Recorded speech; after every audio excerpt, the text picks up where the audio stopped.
જય માતાજી મિત્રો, પુષ્પાની રસોઈમાં તમારું સ્વાગત છે। આજે આપણે દિવાળી સ્પેશિયલ કાજુ કતરી બનાવવાની છે। તેના માટે મેં 500 ગ્રામ જેટલા કાજુ લઈ લીધા છે। મોટો બાઉલ ભરીને કાજુ છે।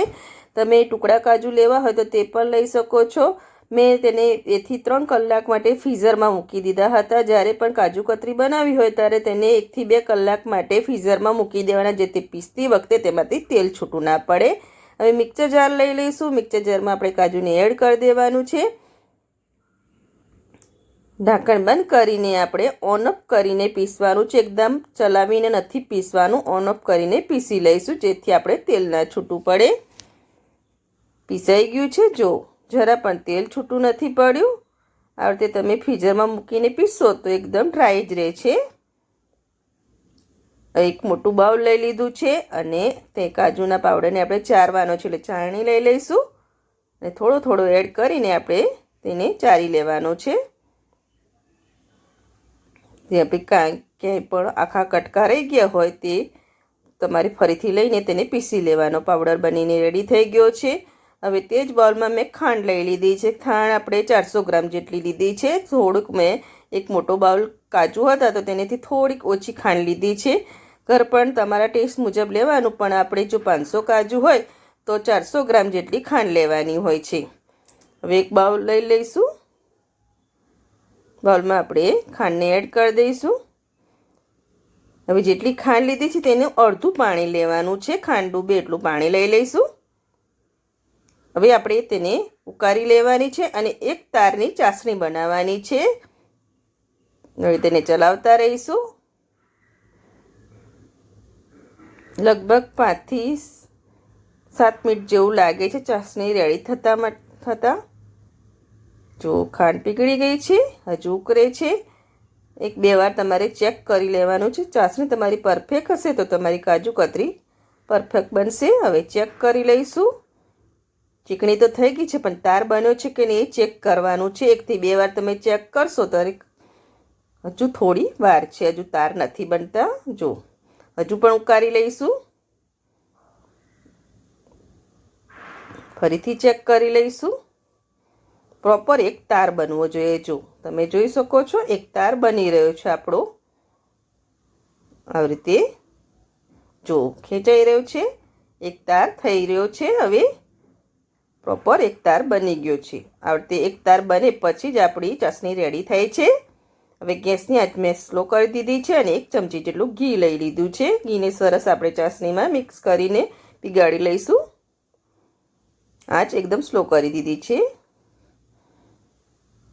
હવે જે પાવડર બનાવીને રાખ્યો છે કાજુનો તે એડ કરી દઈશું।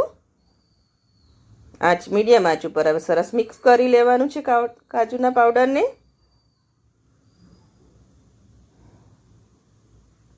ચલાવતા રહીશું।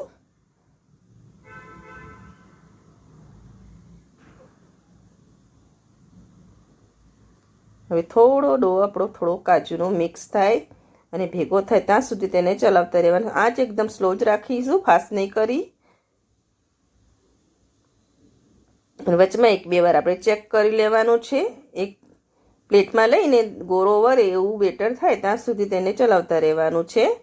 જો ભેગો થવા માંડ્યો છે હવે આપણો કાજુનો પાવડર। આ વખતે મેં પ્લેટમાં 1-2 વાર ચેક કરી લીધો હતો, ફરીથી લઈ લીધો છે। થોડો ઠંડો થવા દઈશું, પછી તેને ચેક કરી લઈશું। આંચ એકદમ સ્લો રાખવાની છે અને આ વખતે ડો ફોર્મમાં થાય ત્યાં સુધી તેને ચલાવતા રહેવાનું છે। હવે ગેસની આંચ મેં બંધ કરી દીધી છે। ચેક કરી લઈશું। જો હવે સરસ ગોળ ગોળ બને છે। હજુ ગરમ છે, ઠંડુ થાય પછી તે કરવાનું। જો સરસ સેટ થઈ ગયો છે, એકદમ ગોળો વળી જાય છે, એટલે આપણે કાજુ કતરીનો ડો રેડી થઈ ગયો છે। હવે એક પોલિથીન લીધી છે, તેને ઘીથી ગ્રીસ કરી લઈશું પહેલાં।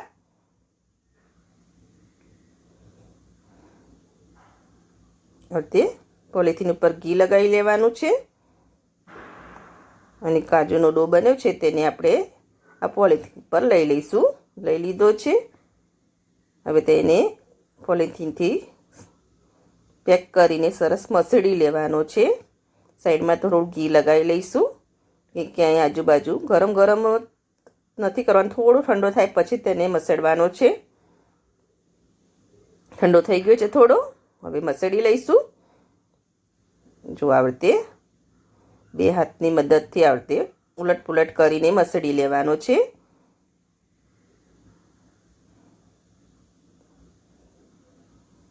મસળી લીધો છે મેં સરસ.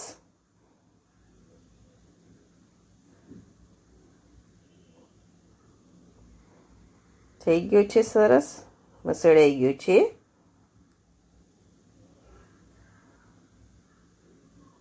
હવે તેને આપણે સેટ કરી દેવાનું છે પોલિથીનમાં અને પછી તેને વેલણથી આપણે વણી લેવાનો છે. થોડો મસળીને પછી જ તેને વણવાનો છે. મેં સેટ કરી દીધો છે.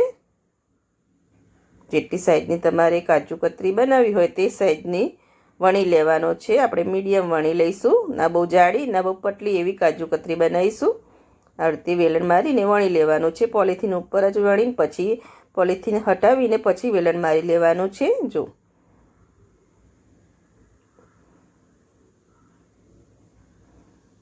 વણી લીધું છે. થિકનેસ આપણે મીડિયમ જ રાખી છે, બહુ ના જાડી ના બહુ પતલી એવી કાજુ કતરી. હવે તમે ડાયરેક્ટ એ પણ કટ કરીને ખાઈ શકો છો અને તમે ચાંદીનું વરખ પણ લગાવીને કટ કરી શકો છો. પહેલાં હું તમને આ રીતે કટ કરીને બતાવું અને પછી વરખ લગાવીને બતાવું.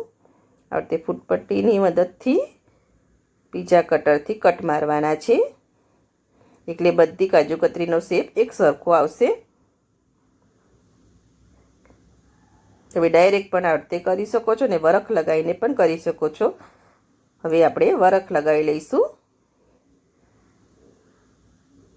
આ રીતે વરખ લગાવી લેવાનો છે.